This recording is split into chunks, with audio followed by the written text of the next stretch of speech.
देश में अब कोई भी चुनाव बीजेपी हारने नहीं जा रही है अगर जनता सड़कों पर नहीं उतरेगी तो। धनखड़ साहब जो 90 डिग्री झुका करते थे, एक बार में पीठ पर भी लात मारा गया और पेट पर भी लात मारा गया।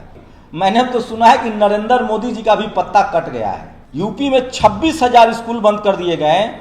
ये अनुप्रिया पटेल, राजभर और निषाद जो उसके पार्टी के अलायंस में है, ये सब दोषी हैं हमारे दलित बैकवर्ड नेता। बिहार में अगर बीजेपी चुनाव जीतती है तो इसके लिए सबसे पहले क्रेडिट जाएगा चुनाव आयोग को और उसके बाद मांझी जी को और चिराग पासवान को। पता नहीं क्या करवाएगा ये लोग, ये जातिवादी मनुवादी। हो सकता है कि हम लोग को दिन में इनकाउंटर कराना शुरू करा दे और ऐसे मीटिंगें नहीं होंगी। कैद साहब, शायद वो मुझसे वाकिफ ना हो, जो वो चीफ जस्टिस होते हुए जिस तरह से उन्होंने कहा कि बाबा साहब की मूर्ति लगेगी, वो आज राष्ट्रीय मुद्दा है। आपका बहुत बहुत शुक्रिया कि आपने रीढ़ की ताकत दिखाई।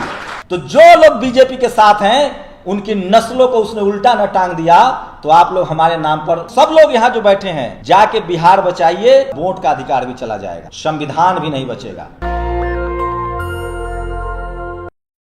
जितने यहाँ सम्मानीय हमारे समाज के बड़े लोग हैं, खासकर जज साहब, कैद साहब हैं, मैं पत्रकार के तौर पे उनके काम को जानता हूं। दीपांकर भट्टाचार्य को खासकर थैंक यू बोलूँगा, क्योंकि मैं उनके सारे बिहार के विधायकों से मिला हूं और पता नहीं उन्होंने सामाजिक न्याय के ऐसे ऐसे विधायक कैसे बनाए हैं। दीपांकर जी के लिए ताली मारिए।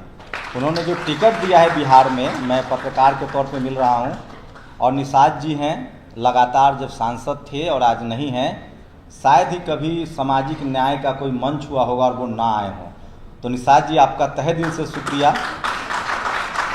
और सोचिए, मैं 2-3 बातें कह के 2 मिनट में ख़त्म करूंगा। मैं एक पत्रकार हूं और मैं आपको गारंटी के साथ अब कह रहा हूं कि जो बिहार में मैंने स्थिति देखी है, 2014 पर सिमटने के बाद बीजेपी ने 2024 में 240 पर सिमटने के बाद बीजेपी की जो रणनीति है, अब वो कोई चुनाव नहीं हारना चाहती है।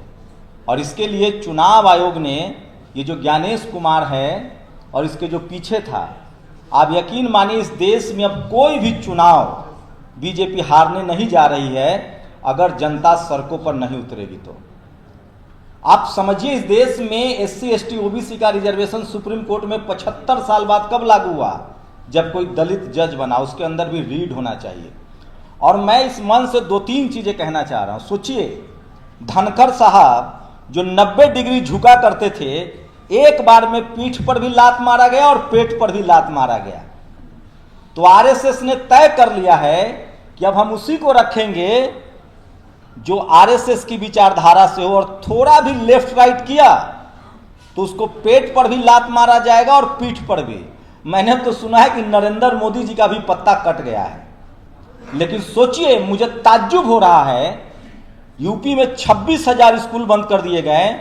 ये अनुप्रिया पटेल, राजभर और निषाद जो उसके पार्टी के अलायंस में है, ये सब दोषी हैं हमारे दलित बैकवर्ड नेता। बिहार में अगर बीजेपी चुनाव जीतती है तो इसके लिए सबसे पहले क्रेडिट जाएगा चुनाव आयोग को और उसके बाद मांझी जी को और चिराग पासवान को। ताज्जुब होता है, बिहार में जो 2 करोड़ लोग वोटर लिस्ट से बाहर होंगे, मैं 3 महीने बाद बिहार से आया हूं, वो सब के सब दलित पिछड़े हैं। आज हो सकता है कि वो RJD समर्थक हो या CPI-ML के समर्थक हो।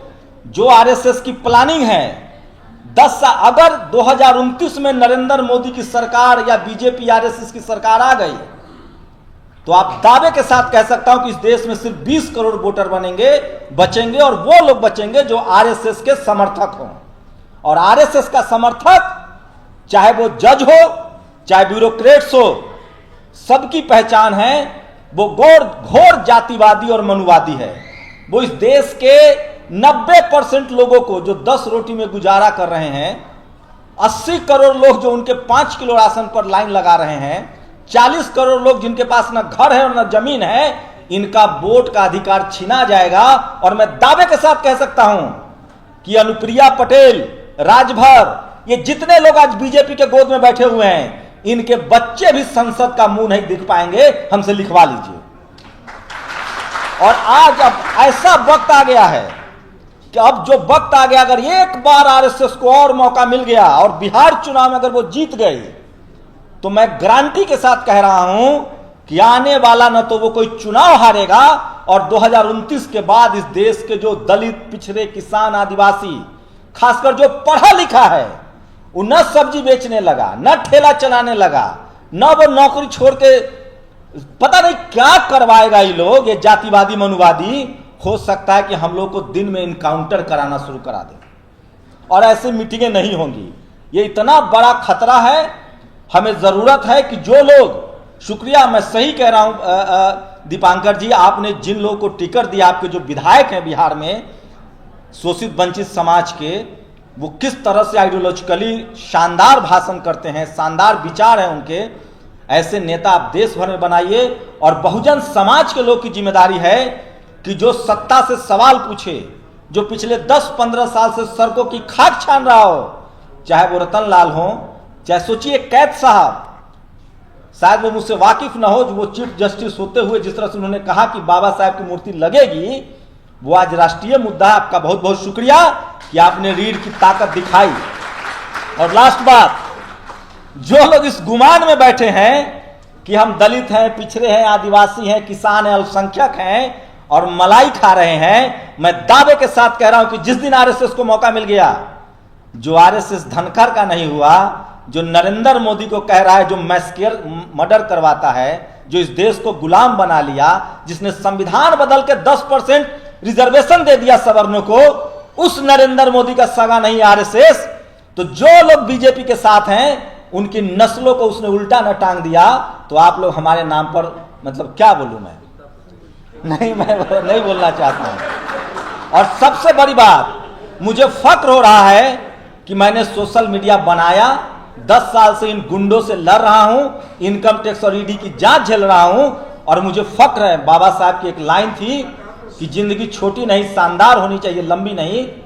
जिस दिन बहुजन समाज के लोग, खासकर जो पढ़ा लिखा बहुजन समाज है, जब तक वो सड़कों पर नहीं निकलेगा, पहले हमारा कत्ल होगा, और उसका तरीका होगा कि हमें पहले सड़कों पर भेज दिया जाएगा कि लाचार और बेबस, और उसके बाद वोट छीन लिया जाएगा।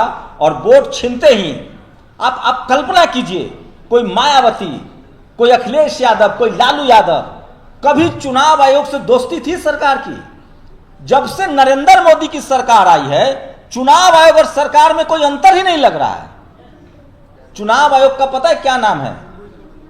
चलिए, समय हो रहा है, मैं फिर कह रहा हूं, लास्ट हम लोग की जिम्मेदारी है, और एक पत्रकार के तौर पे कह रहा हूं, हम लोग को अब खुलकर बोलना चाहिए। और जाइए गांव में, और कम से कम सब लोग यहां जो बैठे हैं, जाके बिहार बचाइए। लिटमस टेस्ट है उनका, अंतिम ओपन बैटल ग्राउंड है। बिहार अगर वो जीत गए, जो अभेद किला है आरएसएस का, तो देश में वो कब्जा कर लेंगे, और इस देश के 90% लोग लाचार, बेबस, मजदूर, और उसके बाद वोट का अधिकार भी चला जाएगा, संविधान भी नहीं बचेगा। शुक्रिया। दस्तक की आपसे गुजारिश है कि अगर इसको बचाना चाहते हैं तो नेशनल दस्तक को सब्सक्राइब करने के लिए रेड कलर के सब्सक्राइब बटन को दबाएं, फिर बेल आइकन की घंटी दबाएं। नेशनल दस्तक को बचाने के लिए बहुत जरूरी है कि हर खबर को शेयर करें, लाइक करें, कमेंट जरूर करें।